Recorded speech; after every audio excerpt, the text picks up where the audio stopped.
Hey all, welcome to this final video from me, Baruch HaLevi, here at the Defiant Spirit on the journey from slavery to freedom.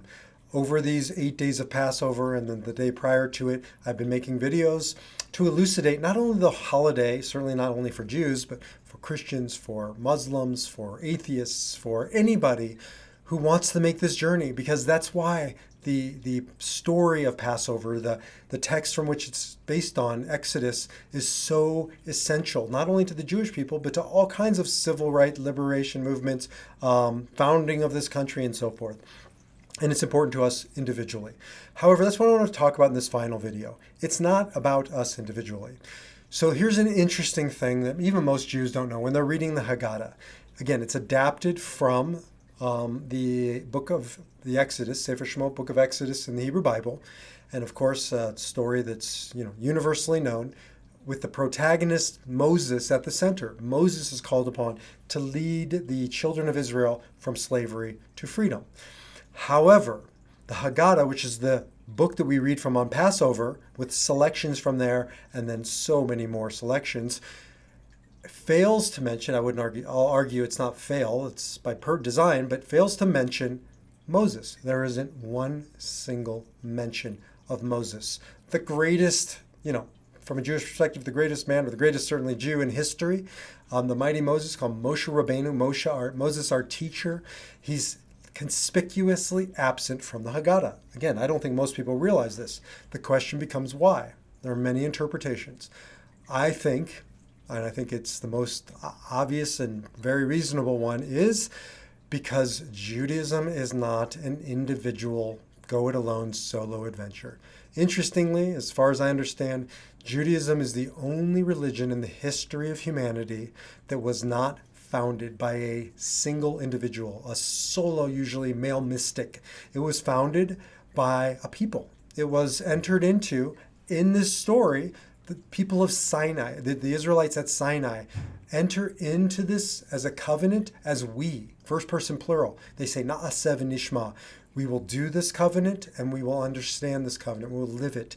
And so they enter into this covenant as a collective. It's why, you're not supposed to, it's why you don't have full, complete prayer without 10 Jewish men, 10 individuals, but traditionally 10 Jewish men. It's why you can't have a wedding in Judaism without 2 witnesses. I think the same is true actually in secular law for different reasons. It's why you have to be escorted to the grave. And there's all kinds of ways in Judaism you just can't go it alone. Why? Because the human enterprise isn't a go it alone adventure. Oh, we certainly try to do that. Here in America especially, we're notorious for bootstrapping, right? I bootstrapped my way through it. I pulled myself up by those bootstraps. I went it alone and I succeeded. Nobody goes it alone. Nobody succeeds alone. You can't do anything alone. You can't have a piece of toast alone, right? Oh, you might be sitting at your kitchen table eating it, but you're not alone, because there was the person who, you bought it from at the store. Then there were the person who delivered it to the store. Then there was the person who manufactured it before. Then there was the farmer. And then it's not even into the plastic bags and the toaster oven. And 1,000 hands have touched that toast, which is kind of disgusting. But it's poignant. Before you could have toast. Then you get into the butter. Then you get into the jelly. You get the point. We have created a false narrative that we are born alone and that we die alone, and in everything in between, yeah, we have people around us accompanying us on the journey, but it's essentially we are alone. The message of Passover is you're not alone. You should never be alone. No, you should definitely be alone. You should never be lonely. There's only one thing in the beginning of the story, of the Genesis story, that is not good. Remember, God creates and it's good. Creates this and it's good. That and it's good. And then there's one thing that's not good. It says, Lo tov heyodot adam levado. It is not good for a man or person to be lonely. Loneliness is not about who you're with. Oftentimes, I feel loneliest when I'm in a group, particular type of group, a group that doesn't care about me or know me. That's a lonely feeling. I counsel tons of people who are in dead relationships that need to be dissolved, need to be divorced, need to, be let go of, because they're lonelier in the marriage than they're out of the marriage. And I meet plenty of people who are alone physically, but they're not lonely. Now, again, that's important to be alone, but as part of your life, not the entirety of your life. One of the things I'm very passionate about right now is creating groups called Man Uprising, peer groups for men. A lot of people said, well, why not women? Because the women I know don't have a problem finding groups, having friends, especially in the second half of life, which is what I focus on. The men do. Oh, the men have golfing buddies and poker buddies and college buddies, but buddies aren't people who know about their ailing, their physical illness, or their marriage that's on the rocks, or their bankruptcy. You would just be amazed at how many guys I talked to who said, I would never share that with my buddies. And that's why we need Man Uprising, a group to support men, to be honest, to be seen, to be witnessed. And that's the point. We all need to be witnessed. If you've ever had a lifelong companion and they've died, you know what it means to lose that person. You're losing that person. You're losing your witness. Mine was my best friend, Mark. We were together almost every step of the way for the first 30 years of our life plus, and then he died prematurely. And there's so many tragic aspects to that.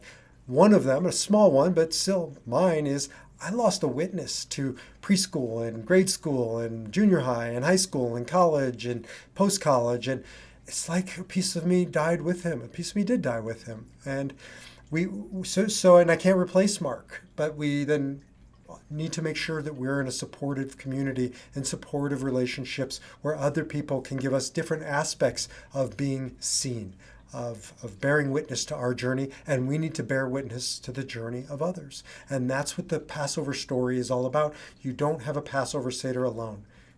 You can, but it's sad, and it shouldn't be that way. And that's why we open the door and say, let all who are hungry come and eat.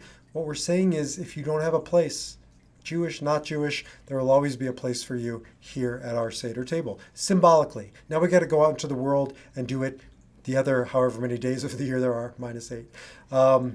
290, 300, I don't know. That's why I'm a logotherapist and rabbi, not a mathematician. So what's the point as we conclude our journey through from slavery to freedom? Moses isn't in that story because I don't care how great a man or woman it is. I don't care how great a teacher they are, pastor, priest, rabbi. I don't care how important somebody is to you, like my best friend Mark was to me. It doesn't matter, right? There are always others that we need to turn to. It can never be one person doing it for us, one person witnessing our life, one person being our guru. They're up there, they're above us. And so the rabbis conspicuously left Moses out, I believe, to remind us that we are all in this together, that there isn't any one of us that is better than all of us. And yeah, there are great men and women who step out and lead, and we should follow them if they're worthy and they have earned it. And go where we need to go. But at the end of the day, right, there is no one individual who can and lead us except ourselves. And we have to take the lead in our lives by remembering that we are one man, we are one woman. We can't go it alone. We need relationships of all types, because that is what being a human is all about. None of us do it alone. We all do it together. And that's the only way to make the journey from slavery to freedom. True freedom is being a part of something bigger than yourselves. I wish all of you a year filled with freedom as we all leave behind our servitude, our slavery, the ways we've been incarcerated, and we bring this freedom into our lives and out into the world. And that is how we will make sure that the slavery that's going on in 1,000 ways around us never happens again. And with that, I will see you next year, Passover, but hopefully I'll see you back here in a few days when I get back to the regular routine of my videos and blogs. Jump over to defiantspirit.org. If you want to learn more about my coaching counseling practice, jump over to manuprising.org if you're a man at midlife looking for meaning, purpose, and community. Until the next time, right? I'll see you out there. I'll see you in those videos. Defy your number, as I always say, and live your spirit.